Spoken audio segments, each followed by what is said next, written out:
সংসারে একজন নারী প্রতিদিন হারে, কখনো স্বামীর ইচ্ছার কাছে, কখনো সন্তানের জেদের কাছে। একজন নারী যখন সব কিছু জেনে বুঝে চুপ করে নিজের হার মেনে নেয়, তার মানে এটা একদমই নয় তার জেতার ক্ষমতা নেই, তবুও সে হারে। সংসারের ছোট বড় কথাগুলোকে হজম করে ফেলে, নিজের মতামত ভুলে গিয়ে অন্যের মতামতকে গুরুত্ব দেয়। নিজেকে সাধারণ করে রেখে স্বামী সন্তানের সাফল্যে খুব খুশি হয়।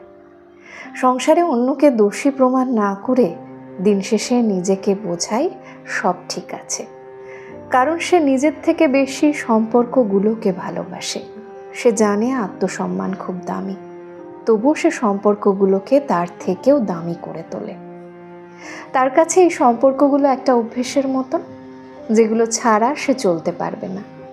সে নিজের অজান্তেই ঘরের চার দেওয়ালের সীমানাটাকে ভীষণ ভালোবেসে ফেলে।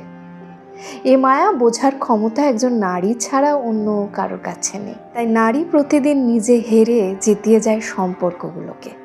নারী দুর্বল নয়, এটা তার সংসারের প্রতি ভালোবাসা। কিন্তু এই সত্যিটা মেনে নিতে সংসার খুব কষ্ট পায়।